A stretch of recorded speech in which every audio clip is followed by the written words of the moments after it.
கிறிஸ்தவர்களாக இருக்கிற நம்ம எல்லாருக்குமே இன்றைக்கு ஒரு மிகவும் பரிச்சயமான நம் வாழ்வில் நடந்து கொண்டிருக்கிற ஒன்று மாபெரும் போராட்டம். ஸோ எல்லாருக்குமே இதை பற்றி தெரியும். போராட்டம் அப்படின்னா நன்மைக்கும் தீமைக்கும் நடுவில் நடக்கிற ஒன்று, கிறிஸ்துவுக்கும் சாத்தானுக்கும், ஒளிக்கும் இருளுக்கும் நடுவில் நடக்கிற ஒன்றாக இருக்குதுன்னு பார்க்குறோம். போராட்டம் அதில் மட்டும் நடக்கலை, நம்ம ஒவ்வொருத்தரோட இருதயத்துலேயும் இந்த போராட்டம் நடக்குது அப்படின்றத நம்ம பார்க்குறோம். சரி, இந்த போராட்டத்தை பண்ணுறது யாராக இருப்பாங்க? போர் வீரர்களாக இருப்பாங்க. நம்ம கிறிஸ்துவோட போர் வீரர்களாக இருக்கிறோம். இன்றைக்கி கிறிஸ்துவுக்காக போரில் இல்லை, அவருடைய ராஜாக்காக போர் புரிந்த ஒரு சோல்ஜரை பற்றி தான், ஒரு போர் சேவகனை குறித்து தான் இன்றைக்கி நம்ம பார்க்க போகிறோம். செய்திக்கு கடந்து செல்வதற்கு முன்பாக தலைகளை தாழ்த்தி ஜெபம் செய்வோம். நான் ஜெபம் பண்ணும்பொழுது எனக்காக நீங்களும் ஜெபம் பண்ணிக்கொள்ளுங்கள். எங்களை நேசித்து வழிநடத்துகிற நல்ல பிதாவே, இந்த வேலைக்காக நன்றி அப்பா. இந்த சூரிய அஸ்தமன ஆராதனையிலே நாங்கள் இந்த செய்தியை படிக்கப் போகிறோம். தேவன் தாமே அடியானை மறைத்து நீர் பேசுங்க. உயிர்ப்பிக்கிற வார்த்தைகளை எங்கள் மனதில் வைங்க கர்த்தாவே. நாங்கள் பேசுகிற பொழுது எங்களுக்கு கவனச்சிதறல்கள் இல்லாமல் நாங்கள் நீர் கொடுக்கிற செய்தியை கேட்டு அதை எங்கள் வாழ்க்கையில் அபியாசித்து நடக்க உமக்கு வெளிச்சமாக உம்முடைய ஊழியத்திலே நாங்கள் ஒரு போர் சேவர்களாக இருக்க நீர் எங்களுக்கு கிருபை செய்யுங்க கர்த்தாவே. எங்களோடு இருங்க, உங்களுடைய பிரசன்னம் எங்கள் மத்தியில் இருங்க. என்னுடைய வாயின் வார்த்தைகள் எதுவாக இந்த சொந்த வார்த்தைகள் இல்லாமல் தேவன் நீர் பரத்திலிருந்து ஞானத்தையும் வார்த்தையும் தர வேணுமா கூட கெஞ்சுக்கிறேன். இந்த வேளையிலே எங்களோடு இருங்க கர்த்தாவே. எங்களுக்காய் பாடுபட்டு மறுத்த இயேசுவின் மூலம் ஜெபிக்கிறேன். ஜெபம் கேளும் நல்ல பிதாவே, ஆமேன். சரி, 2 சாமுவேல் 11ஆம் அதிகாரம், இந்த அதிகாரத்திலிருந்து ஒரு சம்பவத்தை தான் இன்றைக்கி நம்ம ரொம்ப நேரம் இல்லை, ஒரு சிறிய நேரம் தியானிக்க போகிறோம். இந்த கதை இந்த சம்பவம் நம்ம எல்லாருக்குமே ரொம்ப பரிச்சயமான ஒரு சம்பவம் தான். நிறைய முறை கேட்டிருப்போம், நிறைய பிரசங்கங்கள் இதை குறித்து நம்ம கேட்டிருப்போம். என்ன அப்படின்னா, தாவீது ராஜாவுக்கும் பத்சேபாவுக்கும் உரியா அவர்கள் மத்தியில் என்ன நடந்தது அப்படின்றத குறித்து தான் இந்த அதிகாரம் இருக்கும். இந்த அதிகாரம் 2 சாமுவேல் 11 ஆரம்பிக்கும் போது என்ன சொல்கிறாங்க, எந்த ஒரு காலகட்டத்தில்னா ராஜாக்கள் எல்லாரும் போர் புரிகிற காலகட்டமாக இருக்குதுன்னு சொல்கிறாங்க. ஸோ தாவீது ராஜா என்ன பண்ணுறாரு அப்படின்னு பார்க்கும்பொழுது, அவரோட தளபதியாக யோவாபுக்கிட்ட போய் நீங்கள் ராப்பாவை முற்றுகையிட்டு அம்மோன் புத்திரர்கள் எல்லாத்தையும் அழிச்சிருங்க அப்படின்னு சொல்கிறாரு. ஆனால் தாவீது அந்த போருக்கு போகலை. ஸோ ஏற்கனவே பல போரில் தாவீது வெற்றி பெற்றவராக இருக்கிறாரு. அதனால் இந்த போருக்கு போகலையா இல்லை என்ன காரணம் அப்படின்னு அவங்க சொல்லலை. ஆனால் தாவீது போருக்கு போகாமல் அவருடைய அரண்மனையில் இருக்கிறாரு. அவரோட அரண்மனையில் ஒரு நாள் படுத்திருந்துட்டு சாயங்காலம் எந்திரிச்சு வெளியில் போகும்பொழுது அங்கே ஒரு ஸ்திரீ ஸ்நானம் பண்ணுறதை பார்க்குறாங்க. அவர் ரொம்ப அழகாக சௌந்தரியம் உள்ளவளாக இருந்தனாக அவரை யாருன்னு தெரிஞ்சுக்கிறதுக்காக ஆள் அனுப்புகிறாங்க. ஸோ அவரோட வேலையாட்கள் போயிட்டு இவர் ஏலியாமின் குமாரத்தையும் உரியாவின் மனைவியுமாய் இருக்கிறாள் அப்படின்னு சொல்கிறாங்க. உடனே தாவீது என்ன பண்ணுறாருன்னா, அவள் மேலே பிரியம் கொண்டு அவளை அரண்மனைக்கு அழைச்சிட்டு வாங்க அப்படின்னு சொல்கிறாரு. அவங்களும் அவளை அரண்மனைக்கு கூட்டிகிட்டு வராங்க. தாவீது அவளோட சயனித்து அவளை கர்ப்பம் ஆக்குறாங்க அப்படின்றத பார்க்குறோம். சில நாட்களுக்கு பிறகு அவர் கர்ப்பம் தரித்தாள் அப்படின்ற செய்தி தாவீதுக்கு சொல்லப்படுது. தாவீதுக்கு என்ன பண்ணுறது அப்படின்றது தெரியாமல், சரி தவறு செய்துட்டோமோ அப்படின்ற ஒரு சிந்தனையில் அவரோட கணவனான உரியாவை போரில் இருந்து கூட்டிகிட்டு வாங்க அப்படின்னு சொல்கிறாரு. தாவீது என்ன நினச்சிருப்பாரு அப்படின்றது நமக்கு தெரியல. ஒருவேளை அவரோட கணவனை கூட்டிகிட்டு வந்துட்டால் நம்ம மேலே இந்த பழி வராது அப்படின்ற மாதிரி நினச்சிருந்துருக்கலாம். ஸோ அவர் ஆள் அனுப்பி உரியா போரில் இருக்கும் போது அவரை கூட்டிகிட்டு வாங்க அப்படின்றத சொல்கிறாங்க. அதே மாதிரி அவங்க ஆள் அனுப்பி உரியாவும் அந்த போர்க்களத்திலிருந்து தாவீதை பார்க்க வந்துடுறாரு. வந்த உடனே தாவீது அவரை வெல்கம் பண்ணி, என்னப்பா எப்படி இருக்கிற, போரோட நிலவரங்கள் என்ன, எப்படி போயிட்டுருக்கு அப்படின்றதெல்லாம் கேட்குறாங்க. நம்மளும் இப்படி தானே, யார்கிட்ட ஏதாவது ஆகணும்னா ஸ்ட்ரைட்டாக போய் கேட்க மாட்டோம். அவங்கள பற்றின விசாரிச்சுட்டு அவங்கக்கிட்ட நல்லா பேசிட்டு அவங்கக்கிட்ட ஏதாவது நமக்கு தேவையான காரியங்களை அவங்ககிட்ட பெற்றவங்களாக இருக்கிறோம். தாவீதும் இந்த இடத்துல அதை தான் பண்ணுறவராக இருக்கிறாங்க. ஸோ அவர் அப்படி கேட்ட உடனே உரியாவும் அங்கே யோவாபை பற்றி அங்கே போர் நிலவரங்களை குறித்துலாம் சொல்கிறாங்க. சொல்லிவிட்டு, சரிப்பா நீ ரொம்ப டயர்டாக வந்திருப்ப, பிரயாணப்பட்டு வந்திருப்ப, உன் வீட்டுக்கு போய் இன்றைக்கி தங்கிட்டு வாப்பா, உனக்கு தேவையான சகலமும் நான் கொடுத்து அனுப்புகிறேன் அப்படின்னு சொல்கிறாங்க. சொல்லிவிட்டு அவர் வீட்டுக்கு அனுப்புகிறாரு. ஆனால் உரியா என்ன பண்ணுறாரு அப்படின்னு பார்க்கும்பொழுது, உரியா அந்த இடத்துல வீட்டுக்கு போகாமல் அவர்களோட மற்ற போர் சேவர்களோட அரண்மனையிலே தங்கி இருக்கிறாரு அப்படின்றத பார்க்குறோம். இந்த செய்தி தாவீதுக்கு சொல்லப்படுது. சொன்னதுக்கப்புறம் தாவீது அவரை கூப்பிட்டு, நான் உன்னை வீட்டுக்கு போக சொன்னேனே, உனக்கு தேவையானதெல்லாம் பண்ணேனே, ஆனால் நீ ஏன் போகாமல் இருக்க அப்படின்னு கேட்குறாங்க. அதுக்கு உரியா பதில் சொல்கிறாரு. வேதாகமத்தில் ஒரே ஒரு இடத்துல தான் உரியா பேசினதாக சொல்லப்பட்டது. 2 சாமுவேல் 11:11. ஞாபகம் வச்சுக்கிறதுக்கு ஈஸியாக இருக்கும். 2 சாமுவேல் 11:11. ஒரே ஒரு தடவை தான் உரியா பேசுகிறாரு. உரியா அந்த இடத்துல என்ன சொல்கிறாரு அப்படின்னு பார்க்கும் பொழுது, உரியா தாவீதை நோக்கி, பெட்டியும் இஸ்ரவேலும் யூதாவும் கூடாரங்களிலே தங்கி என் ஆண்டவனாகிய யோவாபும் என் ஆண்டவனின் சேவகரும் வெளியிலே பாளையம் இறங்கியிருக்கையில் நான் புசிக்கிறதற்கும் குடிக்கிறதற்கும் என் மனைவியோடே சயனிக்கிறதற்கும் என் வீட்டுக்குள் பிரவேசிப்பேனோ? நான் அப்படி செய்கிறதில்லை என்று உம்முடைய பேரிலும் உம்முடைய ஆத்மாவின் பேரிலும் ஆணையிட்டு சொல்கிறேன் அப்படின்னு சொல்கிறாரு. ஸோ உரியா வந்து எவ்வளோ ஒரு அர்ப்பணிக்கப்பட்ட போர் சேவகன் அப்படின்றத இந்த ஒரு வசனத்தில் இருந்தே நம்மளால் கொஞ்சமாக புரிஞ்சிக்க முடியும். இன்னும் ஒரு காரியத்தை இந்த இடத்துல சொல்லணும்னு நினைக்கிறேன். வேதாகம நாட்களில் அங்கே இருந்த ஒரு வழிமுறை என்னவாக இருந்தது அப்படின்னு பார்த்தோன்னா, போர் சேவகர்கள், அதாவது போர் புரிகிற சோல்ஜர்ஸ் யாருமே வந்து அவங்களுடைய வீட்டில் போய் தங்க மாட்டாங்களாம். அதாவது அவங்க மத்தியில் இருக்கிற சோல்ஜர்ஸ்க்கு எல்லாத்துக்குமே வந்து ஒரு கமாண்ட்மெண்ட் மாதிரி, ஒரு வாக்குத்தத்தம் மாதிரி பண்ணியிருப்பாங்களாம். நம்ம வந்து வீட்டில் போய் தங்கக்கூடாது போர் முடிகிற வரைக்கும் அப்படின்ற மாதிரி ஒன்று முடிவு எடுத்திருப்பாங்களாம். ஸோ உரியாவும் கண்டிப்பாக அவர் கூட இருந்த சோல்ஜர்ஸ் கூட இந்த ஒரு முடிவு எடுத்திருந்திருப்பார். அதனால கூட அவர் வீட்டுக்கு போகாமல் இருந்திருந்திருக்கலாம். அதுக்கப்புறம் இந்த இடத்துல என்ன ஒரு காரியம்னா, தாவீது வந்து போருக்கு போகலை, உரியா வந்து அவரோட வீட்டுக்கு போகலை, அவரோட நாடு அவரோட மக்கள் தான் முக்கியம் அப்படின்ற மாதிரி இருக்கார். இந்த இடத்துல தாவீதை விட உரியா வந்து ஒரு சிறந்த மனிதனாக இருக்கிறாரு அப்படின்றத பார்க்கலாம். தொடர்ந்து அந்த அதிகாரத்தில் அந்த சம்பவங்கள் எல்லாரும் வாசித்து பார்க்கும்போது, என்னடா தாவீது யோசிச்சிருந்துருக்கலாம், நம்ம வந்து இவனை இவ்வளோ வற்புறுத்தியும் அவன் வீட்டுக்கு போக மாட்டானே, நம்ம என்ன பண்ணுறது அப்படின்றது தெரியாமல் அவர் என்ன பண்ணுறாராம், சரி இன்றைக்கி நீ இங்கே இரு, நாளைக்கு நான் வந்து உன்னை திரும்ப போருக்கு அனுப்பிடுறேன் அப்படின்னு சொல்கிறாராம். உடனே அனுப்புனா ஏன் கூப்பிட்டாருன்னு தெரியலையோ அப்படின்னு நினச்சி கூட அப்படி சொல்லியிருந்திருக்கலாம். சொல்கிறாரு, நாளைக்கு நீ போகும்போது நான் உனக்கு ஒரு செய்தியை கொடுத்து அனுப்புகிறேன், நீ அதை கொண்டு போய் யோவாபின் இடத்துல கொண்டு போய் சேர்த்துரு அப்படின்னு சொல்கிறாரு. அன்றைக்கு ராத்திரியுமே உரியா என்ன பண்ணுறாரு, அவரோட வீட்டுக்கு போகலை, அவர் வந்து மற்ற போர் சேவர்களோடு தான் தங்கியிருக்கிறாரு அப்படின்னு பார்க்குறோம். ஸோ 1 சாமுவேல் 11:14 வசனம் 15 வசனம் இவ்வாறாக சொல்லுது, காலமே தாவீது யோவாபுக்கு ஒரு நிருபத்தை எழுதி உரியாவின் கையில் கொடுத்து அனுப்பினான். அந்த நிருபத்திலே மும்முரமாய் நடக்கிற போர் முகத்தில் நீங்கள் உரியாவை நிறுத்தி அவன் வெட்டுண்டு சாகும்படிக்கு அவனை விட்டு பின்வாங்குங்கள் என்று எழுதியிருந்தான். சங்கீதக்காரனாகிய தாவீது வந்து தேவனுடைய இருதயத்துக்கு ஏற்றவன் அப்படின்னு நம்ம படிச்சிருக்கோம். சங்கீதத்தில் தாவீது சொல்கிறாரு, உங்கள் இருதயங்களை வந்து செம்மைப்படுத்த வேணும்னு. அப்படி சொன்ன தாவீதோட இருதயம் இந்த இடத்துல கடினப்படுது. அவர் வந்து எவ்வளோ ஒரு கொடூரமான ஒரு முடிவை மாதிரி எடுத்திருந்திருக்கார். அவர் செஞ்ச விஷயத்துக்காக இன்னொருத்தரை கொலை செய்கிறதுக்கு அவர் அந்த இடத்துல போய் நிப்பாற்றவராக இருக்கிறாரு அப்படின்றத பார்க்குறோம். இந்த ஒரு மரண தண்டனையை எழுதி யார் கையில் தாவீது கொடுத்து அனுப்புகிறாரு, உரியாவோட கையிலே கொடுத்து அனுப்புகிறாரு. ஸோ தாவீது யோசிச்சிருந்துருக்கலாம், ஒருவேளை போகிற வழியில் இவர் இந்த லெட்டரை திறந்து பிரித்து படிச்சிருவாரோ அப்படின்ட்டு. ஆனால் தாவீதுக்கு உரியா மேலே அவ்வளோ ஒரு நம்பிக்கை இருந்தது, இவன் வந்து எனக்கு ஒரு விசுவாசமான ஒரு வீரன், இவன் இப்படி செய்ய மாட்டான் அப்படின்றதுனால அவரோட கையிலேயே அவரோட மரண தண்டனையை கொடுத்து அனுப்புகிறாரு. தொடர்ந்து வாசிக்கும் பொழுது உரியா அதை எடுத்துகிட்டு போய் யோவாப்கிட்ட கொடுக்குறாரு.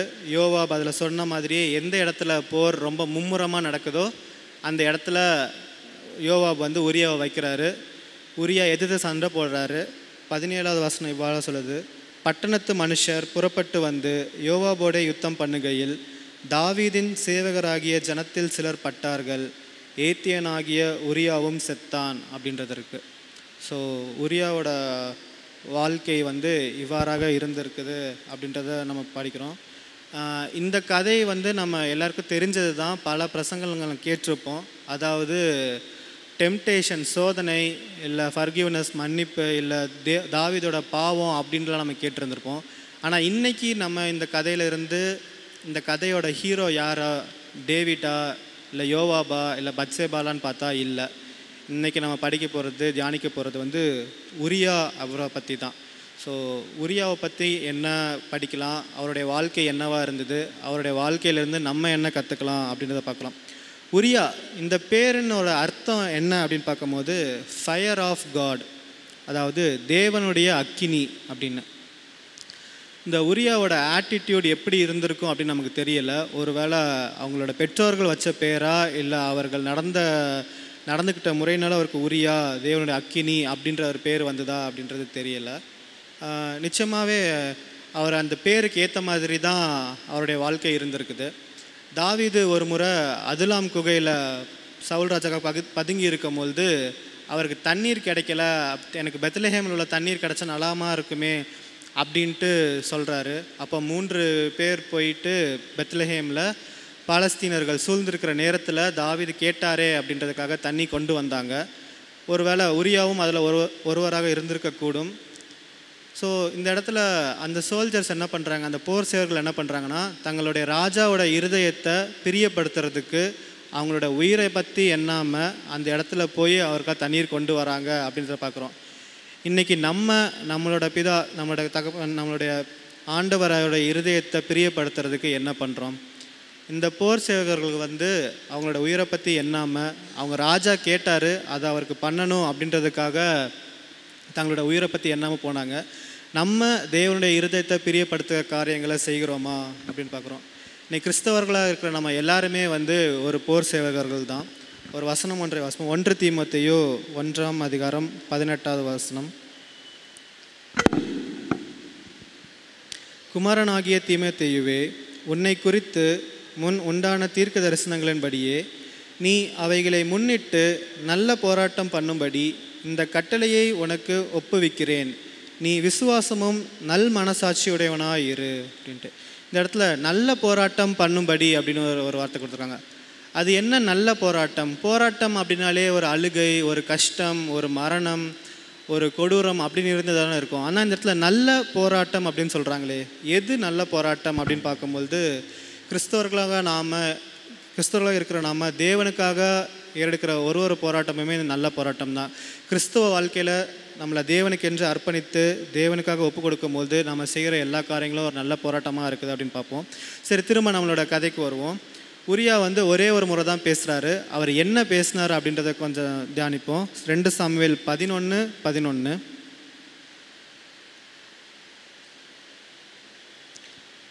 உரியா தாவீதை நோக்கி, பெட்டியும் இஸ்ரவேலும் யூதாவும் கூடாரங்களே தங்கி. ஸோ இந்த இடத்துல உரியாவோட ப்ரையாரிட்டிஸ், முன்னுரிமைகளை அவர் சொல்கிறாரு. அதாவது தாவீது நீ வீட்டுக்கு போப்பா, பரவாயில்ல, நீ பிரயாணப்பட்டு வந்திருக்க, கஷ்டமாக டயர்டாக இருப்ப அப்படி சொல்லும் போது இல்லை அப்படின்ட்டு அவர் என்ன சொல்கிறாருன்னா, பெட்டியும் இஸ்ரவேலும் யூதாவும் கூடாரங்களே தங்கி என் ஆண்டவனாகிய யோவாபும் என் ஆண்டவனின் போர் சேவகரும் வெளியிலே பாளையம் இறங்கி இருக்கையில். ஸோ இந்த இடத்துல உரியா ஏன் வீட்டுக்கு போக மாட்டேன் அப்படின்றதுக்காக ஒரு ரீசன் சொல்கிறாரு. ஸோ அதில் நான் வீட்டுக்கு போகிறத விட எனக்கு எதெல்லாம் ஒரு முன்னுரிமையாக இருக்குது அப்படின்னு சொல்கிறாங்க. அது என்னன்னு நம்ம பார்ப்போம். முதலாவது பெட்டி, ஆர்க். நம்ம எல்லாருக்குமே தெரியும் அந்த பெட்டி என்ன இருந்தது, பெட்டினா என்ன அப்படின்றது. ஸோ உடன்படிக்கை பெட்டியில் என்ன இருந்தது, 10 கட்டளைகள் இருந்தது, நியாயப்பிரமாணம் இருந்தது. அதை சுற்றி என்ன இருந்தது, கேருபீன் மத்தியில் தேவனுடைய பிரசன்னம் அங்கே இருந்தது அப்படின்றத பார்க்குறோம். ஸோ உரியாவோட முதல் முன்னுரிமை என்னவாக இருக்குது, பெட்டி, ஆர்க். ஸோ நம்மளோட முன்னுரிமை என்னவாக இருக்குது? ஓபேத்-ஏதோமோட வீட்டை தேவன் ஆசீர்வதித்தார். அதுக்கு காரணம் என்னன்னு பார்க்கும்போது தேவனுடைய பிரசன்னத்தின் அடையாளமாகிய பெட்டி அவர் வீட்டில் இருக்குது அப்படின்றத பார்த்துருக்கோம் நம்ம. ஸோ நம்மளோட முதல் முன்னுரிமை, முதல் ப்ரையாரிட்டி என்னவாக இருக்குதுன்னு யோசித்து பார்ப்போம். ஒருவேளை நம்ம ப்ரையாரிட்டி வேறு எதுவாக இருந்தாலும் இன்றைக்கு ஒரு தீர்மானம் எடுத்து தேவனுடைய பெட்டியை நம்மளோட முதல் முன்னுரிமையாக வைப்போம் அப்படின்றத பார்க்குறோம். ரெண்டாவதாக அவர் என்ன சொல்கிறார் அப்படின்னு பார்க்கும்போது இஸ்ரவேலும் யூதாவும் அப்படின்றது. ஸோ இஸ்ரேல் யார் அப்படின்னு பார்க்கும்போது பீப்புள் ஆஃப் காட், தேவனுடைய மக்கள் அப்படின்றத பார்ப்போம். மத்தேயு 6:33 எல்லாருக்கும் தெரிஞ்சது தான். முதலாவது தேவனுடைய ராஜ்யத்தையும் அவருடைய நீதியும் தேடுங்கள். ஸோ ஃபஸ்ட்டு நம்ம தேவனோட பிரசனத்தை தேடுறோம்.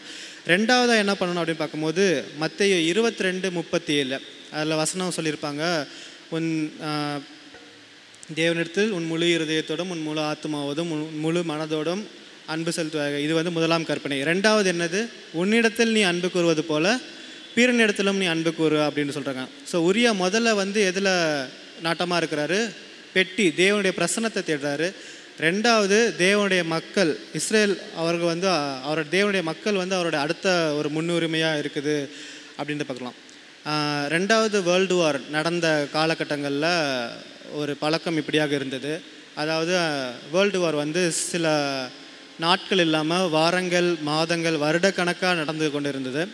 அப்போது அதில் பங்கு பெறுகிற சோல்ஜர்ஸ் எல்லாருமே என்ன பண்ணுவாங்களோ அவங்களுக்குள்ள ஒரு பாண்டு க்ரியேட் ஆயிருமா. அதாவது ஒரே இடத்துல இருக்கிற போது அவங்க ரொம்ப க்ளோஸ் ஆயிடுவாங்களாம். ஸோ போர் நடக்கும் போது ஒரு சிலருக்கு வந்து அடிபட்டுரும், அவங்களால தொடர்ந்து போர் செய்ய முடியாது. அப்போது அவங்களெல்லாம் வந்து திரும்ப வீட்டுக்கு அனுப்பிடுவாங்களாம். ஆனால் ஒரு சில நபர்கள் என்ன பண்ணுவாங்களாம், மற்ற போர் சேவர்களோட ரொம்ப அன்பாக இருக்கிறதுனால இவங்களை தனியாக விட்டுட்டு நம்ம எப்படி வீட்டுக்கு போகிறது, நம்ம வீட்டுக்கு போகக்கூடாது அப்படின்னு ஒரு தீர்மானம் எடுத்துகிட்டு நாங்கள் உங்கள் கூட தான் போர் செய்வோம், எங்கள் உயிர் போனாலும் பரவாயில்ல அப்படின்ட்டு அவங்களால முடியலைன்னா கூட அந்த இடத்துல போரை கண்டினியூ பண்ணுறதா இருக்கிறாங்க அப்படின்னு சொல்கிறாங்க.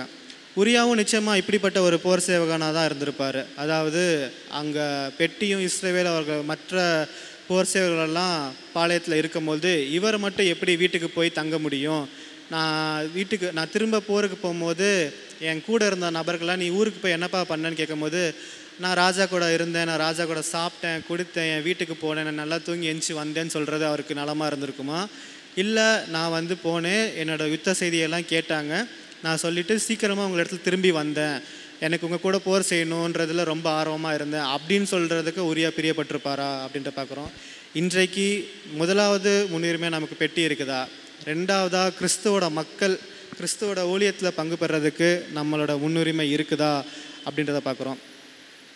ஸோ கிறிஸ்தவர்களாக இந்த போர் புரியும் போது அதோட வெற்றி, அதோட பலன் நமக்கு முன்னாடியே கிடைக்காது. அந்த போராட்டம் முடியும் போது தான் அந்த பலன் கிடைக்கும். ஸோ பலனை எதிர்பார்த்துட்டு எனக்கு இப்போவே உரிய ஒரு வேளை நான் போரில் கொஞ்ச நாள் இருந்தேன்ப்பா, அதனால் தாவீது ராஜா வந்து எனக்கு ஒரு வெகுமதி கொடுக்குறாரு, எனக்கு ஒரு இளைப்பாறுதல் கொடுக்குறாரு அப்படின்னு அந்த டெம்பரரியாக கிடைக்கிற அந்த ஒரு விஷயத்துக்கு நம்மளை ஒப்பு கொடுப்போம் அப்படின்னா நம்மளோட நித்திய ஜீவனை நம்ம இழந்து போவோம் அப்படின்றத பார்க்குறோம்.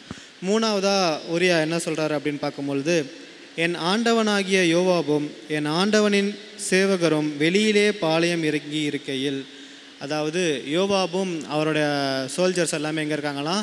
வெளியில் ஓப்பன் ஸ்பேஸில் இருக்காங்களாம். ஸோ நம்ம ப்ராக்டிக்கலாக யோசித்து பார்ப்போம், அவங்க ஒரு இடத்துலேருந்து போர் புரிஞ்சு போயிட்டே இருக்கும்போது பெர்மனண்ட்டாக ஒரு இடத்துல ஒரு நல்ல கம்பெலாம் வச்சு நல்ல ஒரு கூடார மாதிரி மேக் பண்ணியிருந்திருப்பாங்களா? இருந்திருக்கலாம், இல்லை இல்லாமல் இருந்திருக்கலாம். ஸோ சும்மா ஒரு சின்ன ஒரு கூடார மாதிரி மேக் பண்ணிவிட்டு அடுத்த இடத்துக்கு மூவ் பண்ணும்போது அங்கங்கே தள்ளி போயிருந்துருக்கலாம். இது என்ன அர்த்தத்தில் நம்ம புரிஞ்சுக்கணும்னு பார்க்கும்போது நம்மளுடைய வாழ்க்கை இந்த பூமியிலையும் ஒரு டென்ட் கூடார மாதிரி தான், மிக ரொம்ப ஒரு குறுகிய காலம்தான். ஆனால் நம்ம இன்றைக்கி எப்படி இருக்கிறோம்? இங்கே தங்கி இருக்கிறது, எனக்கு ஒரு நல்ல வீடு இருக்குது, நல்ல நண்பர்கள் இருக்கிறாங்க, நல்ல நெய்பர்ஸ் இருக்கிறாங்க, நல்ல வேலை இருக்குதுன்ட்டு இங்கேயே இருக்கிறதுக்கு நம்ம பக்குவப்படுத்திக்கிறோம், பழகிக்கிறோம். இஸ்ரேல் மக்கள் வந்து எகிப்தில் அடிமையாக இருக்கிறத வந்து அவங்க பழகிக்கிட்டாங்களாம். அதாவது அங்கேருந்து வெளியில் வரணுன்ற எண்ணம் இல்லாமல் அவங்களுக்கு அங்கே வேலை செய்கிறது, அந்த ரொட்டீன் அவங்களுக்கு பழக்கப்பட்டதாக இருந்தது அப்படின்றத பார்க்குறோம். ஆனால் உரியா வந்து இந்த இடத்துல என்னோட கூட இருக்கவங்களாம் அங்கே பாளையத்தில் ஓப்பன் ஸ்பேஸில் இருக்கிறாங்க, அங்கே வெயிலில் புயலில் கஷ்டப்பட்டுட்ருப்பாங்க, நான் சீக்கிரமாக அங்கே போய் அந்த போரை முடிச்சுட்டு அவர்களோட சேர்ந்து நான் திரும்ப வீட்டுக்கு வரணும் அப்படின்ட்டு பார்க்குறாங்க. ஸோ 3 காரியங்கள் வந்து உரியாவுக்கு வந்து ஒரு முன்னுரிமையாக இருந்தது. முதல்ல வந்து பெட்டி, தேவனுடைய உடன்படிக்கை, தேவனுடைய பிரசன்னத்தை தேடுறாரு. ரெண்டாவது தேவனுடைய மக்களை தேடுறாரு. மூணாவதாக அவர் அங்கே தங்கியிருக்கிற இடம் வந்து நிரந்தரமானது கிடையாது, நான் போராட்டத்தை முடிக்கணும் அப்படின்ற ஒரு எண்ணத்தில் இருக்கிறாரு. நம்மளோட முன்னுரிமை என்னவா இருக்குது? ஸோ அப்படின்றத நம்ம யோசித்து பார்ப்போம். உரியாவோட வாழ்க்கையை பார்க்கும் பொழுது இந்த இடத்துல இன்னும் அதிகமாக ஒரு அர்ப்பணிக்கப்பட்ட ஒரு வாழ்க்கையாக இருக்குது அப்படின்னு பார்க்குறோம். முதலே சொன்ன மாதிரி அவரோட மரண தண்டனையை அவர் கையிலேயே கொடுக்குறாங்க. ஆனால் அவர் ஒரு ஃபெய்த்ஃபுல்லாக அதை ஓப்பன் பண்ணி பார்க்காம கொண்டு போய் அவரோட தலைவனாகிய யோவாபிட்ட போய் கொடுக்குறாரு அப்படின்னு பார்க்குறோம். யோவாப் உடனே என்ன பண்ணியிருப்பார்? அதில் இருந்ததை படித்து பார்த்துட்டு எந்த இடத்துல போர் ரொம்ப மும்முரமாக நடக்குதோ அந்த இடத்துல நிப்பாட்டியிருப்பார். கண்டிப்பாக உரியா வந்து அவருடைய பேருக்கு ஏற்ற மாதிரி திடகாத்திரமாக இருந்திருக்கலாம், ரொம்ப ஒரு ஃபைட்டிங் ஸ்பிரிட் உள்ள ஒரு ஆறாக இருந்திருக்கலாம். நிச்சயமாக அவர் ஈஸியாக போராட்டத்தை கைவிட்டிருக்க மாட்டார். என்னுடைய ராஜா தாவீதை நம்பியிருக்காரு, என்னுடைய தலைவன் யோவாப் இந்த இடத்துல நிப்பாட்டியிருக்காரு, நான் என் நாட்டு மக்களை காப்பாற்றணும், என் நாட்டை காப்பாற்றணும் அப்படின்றதுக்காக அவரோட உயிர் போகிற வரைக்கும் கஷ்டப்பட்டு அவர் அந்த போர் புரிஞ்சிருப்பார் அப்படின்றத நம்மளால் புரிஞ்சிக்க முடியுது. இந்த இடத்துல ஒருவேளை உரியா இறந்ததுக்கப்புறம் தாவீது வந்து அவருக்கு ஒரு பெரிய பரேடு மாதிரி நடத்தியிருந்திருக்கலாம், இல்லை ஏதாவது பண்ணியிருந்திருக்கலாம். வசனம் வந்து திரும்ப பத்சேபால அவரத்தில் சேர்த்துக்கிட்டாங்க அப்படின்றது இருக்கும். ஆனால் உரியாவோட கேரக்டர் வந்து இயேசு கிறிஸ்துவோட கேரக்டர் கூட ரிசம்பிள் ஆகுது அப்படின்றத இந்த இடத்துல நான் பார்க்குறேன். அதாவது இன்னொருத்தர் செய்த பாவத்தை மறைக்கிறதுக்காக அவரோட உயிர் அந்த இடத்துல எடுக்கப்படுது. தாவீது செஞ்ச பாவத்தை வந்து மறைக்கிறதுக்காக இந்த இடத்துல உரியாவோட உயிர் போகுது. நம்ம எல்லாரோட பாவத்துக்காக இயேசு கிறிஸ்து அவரோட உயிரை விட்டார் அப்படின்னு பார்க்கலாம். ஸோ உரியா வாஸ் சாக்ரிஃபிஷியல் அப்படின்றத பார்க்கலாம். இன்னொரு காரியம் என்னென்னா, உரியாவை வந்து தாவீது கூப்பிட்டு அனுப்புறதுலேருந்து அவர் இறக்குற வரைக்கும் ஒரு 3 நாட்கள் இருக்குதுன்ற யோசிக்கலாம். அதாவது முதல் நாள் அவர் அங்கேருந்து வராரு, அன்றைக்கி நைட் ஸ்டே பண்ணிவிட்டு 2வது நாள் அங்கேருந்து கிளம்பி திரும்ப போருக்கு போகிறாரு. 3வது நாள் அந்த போரில் இருக்கும்போது அவர் இறந்துட்டார் அப்படின்னு நம்ம வச்சுக்கலாம். இந்த 3 நாட்கள் வந்து இயேசு கிறிஸ்துவோட வாழ்க்கையிலையும் அந்த கெத்செமனே தோட்டத்திலிருந்து அவரோட மரிக்கிற தருவாயிலையும் அந்த 3 நாட்கள் ஒன்றாக இருக்குது அப்படின்றத பார்த்துக்கலாம். ஸோ கிறிஸ்துவோட போர் வீரராக இருக்கிற நம்ம வந்து இன்றைக்கி எப்படிப்பட்ட காரியங்களை செய்துட்ருக்கோம்? தேவன் இந்த உரியாவை போல் அவருடைய ராஜா அவருக்கு கொடுத்த அந்த வேலையை உண்மையும் உத்தமமாக செய்கிறோமா அப்படின்னு பார்க்குறோம். உரியா அவரோட உயிரை பற்றியோ எதை பற்றியோ கவலைப்படாமல் அவருடைய ராஜா அவருடைய ஆண்டவர் கொடுத்த கட்டளையை நிறைவேற்றார். நம்மளுடைய ஆண்டவர் நமக்கு கொடுத்த கட்டளை, நமக்கு கொடுத்த வேலையை நம்ம நிறைவேற்றார்களாக இருக்கிறோமா அப்படின்றத பார்க்குறோம். நம்மளுடைய வேலை என்ன? சுவிசேஷத்தை சொல்கிறது. அதுக்காக நம்மளுடைய ஜீவனை யோசிக்கிறோமா, இல்லை சுவிசேஷத்தை முன்னிறுத்துகிறோமா? நம்மளுடைய போராட்டம் என்னவா இருக்குது அப்படின்றத யோசிப்போம். நம்மளுடைய முன்னுரிமைகள் என்னவா இருக்குது அப்படின்றத யோசிப்போம். ஒரு கதை ஒன்றை கூறி முடிக்கலாம் என்று நினைக்கிறேன். Charge of the light brigade அப்படின்னு ஒரு தலைப்பில் ஒரு ஸ்டோரி இருந்தது. அதாவது அக்டோபர் 25, 1854 ஒரு இடத்துல பிரிட்டனுக்கும் ரஷ்யன் ஆர்மிக்கும் எதிராக ஒரு போர் நடக்குது. என்னென்னா 2 பேரும் பிரிட்டன் ஆர்மியும் ரஷ்யன் ஆர்மியும் ரொம்ப பவர்ஃபுல்லாக இருக்கிறாங்க. அவங்கக்கிட்ட அந்த பெரிய பெரிய கேனன்ஸ் அதெல்லாம் இருந்துருக்குது. ஸோ 2 பேரும் அவங்களுக்கு நாட்டுக்கு ஏற்ற மாதிரி ஒரு ஸ்ட்ராட்டஜிலாம் ஃபார்ம் பண்ணிவிட்டு, போர் முறைகளை ஃபார்ம் பண்ணிட்டு 2 பேரும் போர்க்களத்தில் மீட் பண்ணுறாங்க. இந்த சைடில் பார்க்குறோம் அப்படின்னும் போது குதிரைப்படை இருக்குது, ஆயுதப்படை இருக்குது, காலாட்படைகள் எல்லாமே இருக்குது. இவங்கள் மத்தியில் வந்து ஒரு சிக்னல், ஒரு கோடு மாதிரி ஒன்று வச்சுக்கிறாங்க. சார்ஜ் அப்படின்றது வந்து ஒரு கோடு மாதிரி யூஸ் பண்ணுறாங்க. இந்த கமாண்ட் எப்போ வருதோ அவர்கள் வந்து முன்னாடி அந்த கமாண்ட் வந்ததுக்கு அப்புறம் தான் அவங்க முன்னாடி போய் போர் புரியணும், ஸ்டார்ட் பண்ணணும் அப்படின்ற மாதிரி சொல்கிறாங்க. ஆனால் ஒரு சில காரணங்கள்னால அந்த கமாண்ட் வந்து தவறாக கிடச்சிருச்சு. அதாவது அவங்க போய் சேர்ந்த வேண்டிய நேரத்தில் கிடைக்காம அதுக்கு முன்னாடியோ அதுக்கப்புறமும் தகவல் வந்து தவறுதலாக கிடச்சிருது.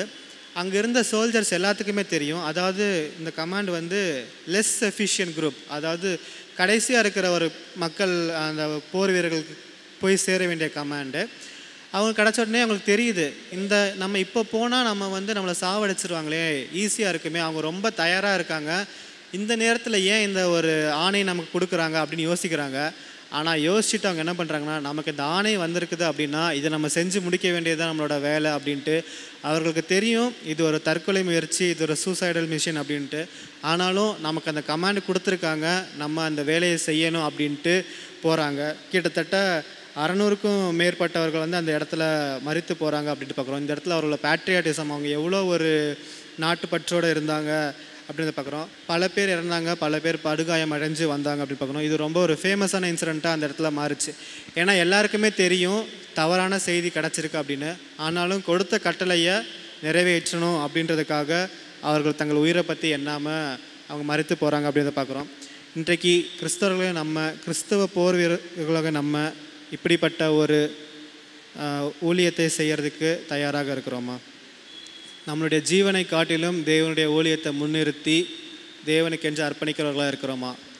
உரியாவை போல் ஒரு அர்ப்பணிக்கப்பட்ட போர் சேவகனாக உரியாவுக்கு இருந்த முன்னுரிமைகள் நம்மளுடைய முன்னுரிமைகளாக இருக்குதா அப்படின்றத யோசித்து பார்க்கணும். நிச்சயமாக இந்த லெஸ்ஸர் நோன் கேரக்டர்ஸில் உரியா வந்து ஒரு மிகப்பெரிய பங்கு வகிக்கிறார் அப்படின்றத நான் உணர்கிறேன்.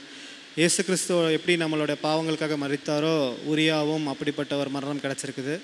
அவர் பட்ட பாடுகள், இயேசு கிறிஸ்துவோட பாடு மரணத்தை நம்ம யோசித்து பார்ப்போம். தேவனுக்கென்று நம்மளுடைய வாழ்க்கையை அர்ப்பணித்து தேவனுக்கென்று ஒரு அர்ப்பணிப்புள்ள ஒரு போர் சேவனாக நம்ம வாழ்வோம். தேவன் தாமே ஆசீர்வதிப்பாராக. ஆமேன். ஆண்டவரே, இந்த ஓய்வு நாள் முழுவதுமாக ஆண்டுடைய பிரசன்னம் கிருபை எங்களோடு கூட இருந்ததுக்காக சோஸ்திரம். இந்த நாளிலும் ஆண்டவரே ஒவ்வொரு விசுவாச குடும்பத்திற்காக ஜெபிக்கிறோம். ஒரு பிள்ளைகளை நீர் ஆசீர்வதியும் ஆண்டவரே. மதுரை பட்டணத்தில் இருக்கிற எல்லா சபைகளுக்காகவும் சபையை சார்ந்த ஒவ்வொரு பள்ளிக்கூடத்திற்காகவும் நான் ஜெபிக்கிறோம் ஆண்டவரே. உம்முடைய கிருபை உம்முடைய பிரசன்னம் ஒவ்வொரு நாளும் கூட இருந்து வருகிற கிருபைக்காக சோஸ்திரம் தகப்பனே. இந்த நாளிலும் ஆண்டவரே விசேஷமாக எங்களுடைய மத்திய திரு சபைக்காக உடைய பாதத்தில் வருகிறோம். ஆண்டவர் தாமே இதுவரைக்கும் உடைய பிள்ளைகளை நீர் பாதுகாத்து பராமரித்து வருகிறீர். அதற்காக சோஸ்திரம். இந்த சபையை நடத்துகிற எங்களுடைய சபை போதகரையும் ஆண்டவரே இதை சார்ந்து நடக்கிற எங்களுடைய அருமையான மத்திய பள்ளிக்காக ஜெபிக்கிறோம் ஆண்டவரே. ஆண்டுடைய கிருபை ஒவ்வொரு பிள்ளைகளோடும் கூட இருந்து வருகிற கிருபைக்காக சோஸ்திரம். இந்த நாளிலும் தகப்பனே அருமையான செய்தியை நாங்கள் கேட்டோம். உடைய மூலமாக ஆண்டவருக்கு ஏற்ற உண்மையான போர்ச்சேவராக நாங்கள் எங்களுடைய வாழ்க்கையிலே உமக்கென்று ஊழியங்களை செய்யத்தக்கதாக கிருபை செய்யும். எங்கள் மூலமாக அநேகர் உடைய சத்தியத்தை அறிந்து கொள்ளவும் தெரிந்து கொள்ளவும் தெரிகிறது மாத்திரம் ஆண்டவரே சத்திய பாதையிலே அந்த பிள்ளையை நடக்கத்தக்கதாக கிருபை செய்யும். இந்த இரவு சமீபத்த நேரத்திலும் ஆண்டவருடைய கிருபை எங்களோடு கூட இருக்குவோம். ஆண்டவர் எங்களோடு இந்த இரவிலே தங்குவோம். எங்களுக்கு நல்ல நித்திரை கட்டையிட்டு காலையில் எழுந்த ஆண்டவர் சொல்கிற வேலைகளை நாங்கள் செய்யத்தக்கதாகவும் முடிவிலே இயேசு கிறிஸ்துவானவர் இந்த உலகத்திற்கு 2ஆம் முறையாக மேகங்கள் மீது வருகிற வேளையிலே இவருக்காக காத்திருந்தோம். விளைச்சி பிள்ளையை குழுவரும் என்று சொல்லும் இந்த மெய்யான கூட்டத்திலே நாங்கள் அனைவரும் கலந்து கொள்ளத்தக்கதாகும். நாங்கள் மாத்திரமல்ல தகப்பனே, எங்கள் மூலமாக உடைய சத்தியத்தை கேட்ட பிள்ளைகள் அனைத்து பிள்ளைகள்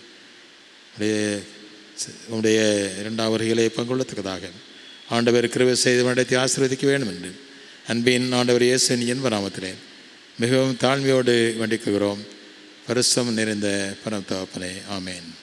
என் ஆத்மாவே கர்த்தரை சோஸ்திரி, என் உள்ளமே அப்படி பரிசு நாமத்தை சோஸ்திரி. என் ஆத்மாவே கர்த்தரை சோஸ்திரி, அவர் செய்த சகல உபகாரங்களையும் மறவாதே. ஆமேன். நம்முடைய கர்த்தராகிய இயேசுவினுடைய கிருபையும் பிதாவாகிய தேவனுடைய அன்பும் பரிசுத்தாவியானவருடைய அந்நிய ஐக்கியமும் சிநேகமும் உன்னிடத்திலும் நம்மரையோடும் இன்றும் என்றும் சதா காலங்களில் இருப்பதாக. ஆமேன். ஆமேன்.